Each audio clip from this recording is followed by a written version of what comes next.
पूरा देश और दुनिया जानती है कि राहुल गांधी कैम्ब्रिज यूनिवर्सिटी से होते हुए लंदन पहुंचे और वहां जाकर के किस तरह से उन्होंने भारत के विरुद्ध एक बदनाम करने का भारत को अभियान छेड़ा, जहां उन्होंने एक तरफ भारत के लोकतंत्र पर प्रहार किया, भारत को बदनाम करने का काम किया। उन्होंने तारीफ की चीन की।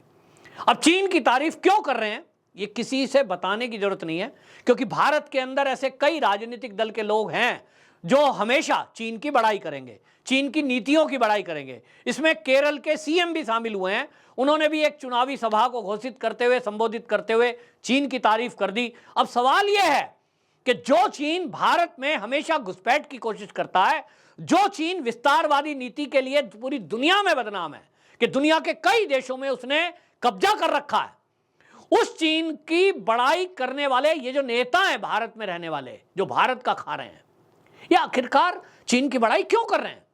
तो क्यों, जब मैं कह रहा हूं, अब जो पढ़े लिखे वर्ग है वो तो समझते हैं कि चीन किस तरह से इन लोगों को फंडिंग करता है कि आप उसके बारे में अच्छा बोलें, ताकि दुनिया में ऐसे लोग खड़े हों, लीडर कुछ, कि जो चीन की तारीफ करें और कहें भाई चीन तो बड़ा अच्छा है, चीन में तो लोकतांत्रिक व्यवस्था है। कैसी लोकतांत्रिक व्यवस्था आप वह देखें वहां। ये जो राहुल गांधी विदेश की धरती पर जाकर बोल रहे हैं, इनको मोदी जी ने कड़ा प्रहार किया है। और मोदी जी ने कर्नाटक के धारवाड़ में उन्होंने पहली बार इस मामले में बोला है। हालांकि यहां भी उन्होंने कर्नाटक में भी रैली को संबोधित करते हुए राहुल गांधी का नाम नहीं लिया, लेकिन बगैर नाम लिए उन्होंने कहा कुछ लोग लंदन में बैठकर भारत के लोकतंत्र पर सवाल उठा रहे हैं, ऐसे लोगों से सतर्क रहने की आवश्यकता है। ये मोदी जी की स्टाइल है कि वो ज्यादा तवज्जो नहीं देते हैं, और इसलिए उन्होंने ये इस तरह की बातें की है। वहां से देश वालों को, देशवासियों को समझने की आवश्यकता है कि आखिरकार राहुल गांधी जो बोल रहे हैं उसके पीछे कौन सा टूल किट काम कर रहा है। जैसे मैंने कहा कि केरल के मुख्यमंत्री हैं, उन्होंने भी चीन की तारीफ की है। राहुल गांधी पहले ही चीन की तारीफ करते रहे हैं। भारत के कम्युनिस्ट लोग हमेशा चीन के फेवर में खड़े दिखाई देते हैं। उनको लगता है कि चीन जैसा भला देश तो कोई है ही नहीं और सारी गड़बड़ी तो भारत में है। तो भारत को गाली देना, चीन की तारीफ करना। राहुल गांधी ने लंदन में क्या कहा था मैं बता देता हूं। कैम्ब्रिज यूनिवर्सिटी में उन्होंने मोदी सरकार पर हमला बोला था और उन्होंने आरोप लगाया कि भारतीय लोकतांत्रिक ढांचे पर लगातार बर्बर हमले हो रहे हैं। मीडिया से बातचीत में राहुल ने कहा था कि बेरोजगारी, महंगाई और महिलाओं के खिलाफ हिंसा जैसे अहम मुद्दों पर लोगों के अंदर गुस्सा है। उससे मुक्ति दिलाने के विपक्ष को एक साथ आने के लिए, उससे मुक्ति दिलाने के लिए विपक्ष को एक साथ आना होगा। यानी राहुल गांधी लंदन में खड़े होकर कैम्ब्रिज यूनिवर्सिटी में वहां वो बोल रहे हैं कि भारत के अंदर बेरोजगारी बहुत ज्यादा है, महिलाओं पर हमले हो रहे हैं, और वहां उन्होंने ये भी कहा कि भारत में हिंसा हो रही है, लोकतांत्रिक व्यवस्था नहीं है, मीडिया को कुचला जा रहा है, न्यायपालिका को दबाया जा रहा है। इस तरह की बातें उन्होंने विदेश की धरती से कही थी। पहले से इस बात में उम्मीद की जा रही थी, हालांकि भारतीय जनता पार्टी के कई नेताओं ने इसको लेकर के राहुल गांधी पर सवाल उठाए थे, और भारतीय जनता पार्टी नहीं, जो भी भारत के राष्ट्रभक्त लोग हैं, उन्होंने राहुल गांधी की खिंचाई की थी और यह कहा था कि ऐसा व्यक्ति जो कि एक पार्टी का मुखिया है, इतनी पुरानी पार्टी, वो भारत के विरुद्ध विदेश की धरती पर जाकर इस तरह का जो प्रचार कर रहा है, दुष्प्रचार कर रहा है, इसके पीछे का मकसद क्या है? मकसद साफ दिखाई देता है। आपको याद होगा मणिशंकर अय्यर पाकिस्तान में वो मिल रहे थे लोगों से और क्या कह रहे थे, मोदी को हटाना होगा तो आप हमारी मदद करें, हम मोदी सरकार को हटाएंगे। यानी वो पाकिस्तान जो आए दिन बॉर्डर पर हमारे सैनिकों पर गोला गोली छोड़ता है, ये जो कांग्रेस पार्टी है, ये आज इतना नीचे गिर गई कि ये उस आतंकवादी देश से मदद मांगने गए थे। पाकिस्तान कैसे मदद करेगा जरा बताए कोई कांग्रेसी? आप पाकिस्तान से मदद मांग रहे हो तो पाकिस्तान तो खुद बुरे हाल है, आपको पैसा देगा क्या वो कि चुनाव लड़ने के लिए राहुल गांधी की रैली निकालनी है, चलो भाई हम 10-20 हजार करोड़ दे देते हैं आपको? उसके पास तो खुद नहीं है। पाकिस्तान के पास क्या है जो ये कांग्रेसी मांगने गए? उसके पास है बंदूक, आतंकवादी वो तो हैं, तो वो आतंकवादी भेज सकता है। आतंकवादी भेजकर भाजपा के नेताओं की हत्या करा दें, ऐसे कई आतंकवादी भारत में समय समय पर पकड़े गए, जिनको पकड़ने के बाद पता लगा कि इनको टारगेट दिया गया था कि भारत में जाओ और आरएसएस के जो कार्यकर्ता हैं उनकी हत्या कर दो, बीजेपी के बड़े लीडरों को मार दो, यहां तक कि मोदी की हत्या की भी बात की गई। और ये सब जो हो रहा है, ये कांग्रेसी खुलेआम पाकिस्तान से मदद मांग रहे हैं। तो पाकिस्तान आतंकवादी भेजेगा और ये उस आतंकवादियों के सहारे भारत के अंदर हिंसा फैलाएंगे, क्या ये प्लान है कांग्रेसियों का? इस पर जवाब दे राहुल गांधी, लेकिन वो जवाब नहीं देंगे, वो केवल अपनी बात रखते हैं। और इस देश के मीडिया पर मुझे तो दिक्कत है कि ये मीडिया भी मौन होकर और ये चुपचाप उनकी बात रिकॉर्ड करता है और प्रसारित कर देता है। पलटकर सवाल उठाने वाले जो पत्रकार हैं, एक दो गिनती के कुछ पत्रकार हैं जो ये हौसला रखते हैं कि उस सवाल पर काउंटर सवाल पूछें, वहां कांग्रेस के प्रवक्ता उनको अपशब्द कह के और वहां से भाग जाते हैं। महिला मैंने प्रवक्ताओं को देखा है कांग्रेस की, जो पता नहीं नाली का कीड़ा और क्या क्या उन पत्रकारों को गाली देती हैं, जो पत्रकार राहुल गांधी के इस राष्ट्रद्रोही कृत्य पर सवाल उठाते हैं। तब फिर पत्रकार भी सोच ही लेते हैं, क्योंकि चैनल का मालिक कहेगा अरे भाई यहां से तो हमें फंडिंग आ रही है, आप क्यों नाराज कर रहे हो इस पार्टी को, फला कंपनी ऐड देना बंद कर देगी, बिजनेस है।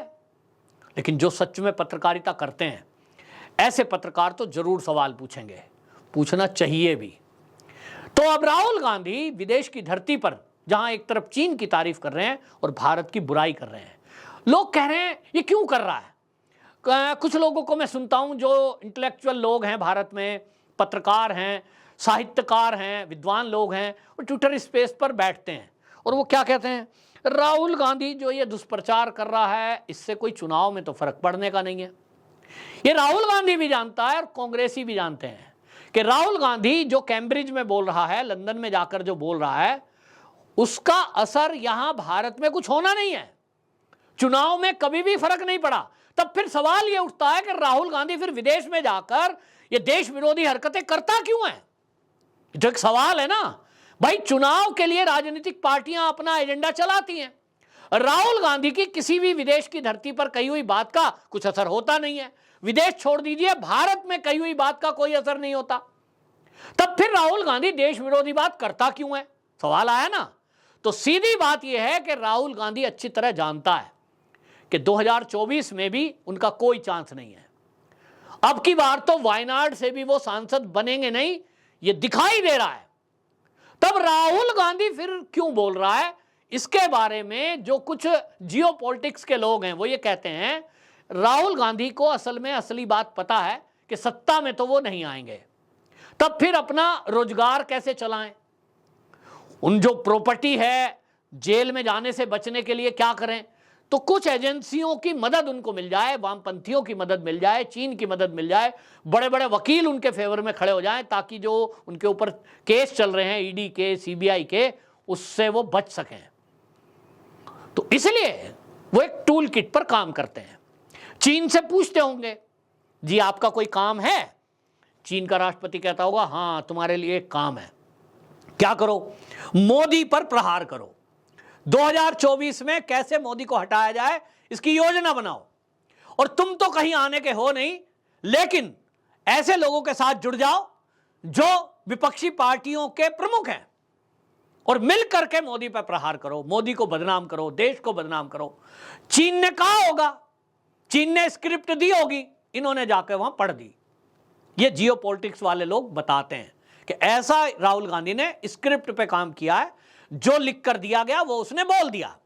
और अकेले राहुल गांधी नहीं है, इसमें कई सारे लोग इकट्ठे हैं, उनको जगह जगह पर इस तरह की बोला जाता है कि तुम ये बात बोलना, तुम ये बात बोलना। कोई भारत से बाहर बोल रहा है, कोई भारत के अंदर बोलेगा, कई सारे पत्रकार इसमें जुटेंगे। अब आप देखेंगे जिस तरह से रामचरितमानस पर प्रहार किया गया, कुछ लोगों का काम यही दिया गया कि तुम हिंदुओं पर प्रहार करो, हिंदू देवी देवताओं का मजाक उड़ाओ, इनका अपमान करो, ताकि हिंदू हिंदू आपस में लड़ जाएं। कुछ सिखों को इसलिए भड़काया जा रहा है कि तुम खालिस्तान की मांग करो। पंजाब के अंदर पढ़ा लिखा सिख व्यापारी कोई भी नहीं चाहता कि पंजाब की माहौल खराब हो, आबो हवा खराब हो। गिनती के 10-5 लोग हैं जो चीन या विदेशी फंडिंग पर इस तरह के माहौल को खराब करने में लगे हुए हैं। लेकिन आप देखेंगे कि वहां पंजाब में आम आदमी पार्टी की सरकार है और इसके पहले कांग्रेस की सरकार थी। कोई प्रयास नहीं होता कि ऐसे लोगों के खिलाफ चिन्हित करके कार्रवाई करें, क्योंकि उनको तो एजेंडा फिट करना है, देश को बदनाम करना है। जब पंजाब में हत्याएं होंगी, पंजाब में उग्रवाद बढ़ेगा, तभी तो भारत को बदनाम करेंगे कि मोदी सरकार के होते हुए देख लीजिए पंजाब में क्या हो रहा है, कत्लेआम हो रहा है। इनको तो लाशों पे राजनीति करनी है और इसलिए स्क्रिप्टेड है। तो इनको चीन की तरफ से लिखा जाता है। चीन कहता है देखो भाई मैं दुनिया में बदनाम हूं, मुझे लोग कहते हैं विस्तारवादी नीति के कारण चलता है, चीन तो दुनिया में कब्जा करता है, तो भाई मेरी बदनामी में आप मेरा साथ दो। तो आप भारत के लोग हो, आज मोदी की तारीफ हो रही है, भारत की तारीफ हो रही है, तो ऐसा करो तुम भारत को बदनाम करो और जो पैसे तुम्हें चाहिए वो मैं दूंगा। तो बस स्क्रिप्ट लिखी जाती है, उस पर बोला जाता है और बोलने के पैसे लेते हैं। ऐसा जियोपॉलिटिक्स करने वाले लोग जो जानकार है राजनीति के, उनका कहना है। और इसलिए राहुल गांधी को सत्ता से कोई मतलब नहीं है, उनको अपनी पार्टी से कोई लेना देना नहीं है। भारत जोड़ो यात्रा पूरे देश में निकाल दी, पार्टी में तो कोई सुधार आया नहीं। वो कहते हैं उनको पहले से पता है इसमें कुछ नहीं होना। किन्हीं ने उनको कहा होगा, चीन वीन ने पैसे दिए होंगे कि तुम भारत जोड़ो यात्रा निकालो और इसमें विपक्षी पार्टियों को साथ में जोड़ो और एक मैसेज दो पूरे देश में। ऐसे लोगों को इकट्ठा करो जिनके एनजीओ के लाइसेंस रद्द हो गए, देश विरोधी एक्टिविटी करते थे, पर्यावरण के नाम पर देश का विकास रोकते थे। ऐसे सब लोगों को प्लेटफॉर्म दो। राहुल गांधी के साथ खड़े होंगे तो आपकी फोटो भी अखबार में आएगी, मीडिया में आपकी बात भी चलाई जाएगी।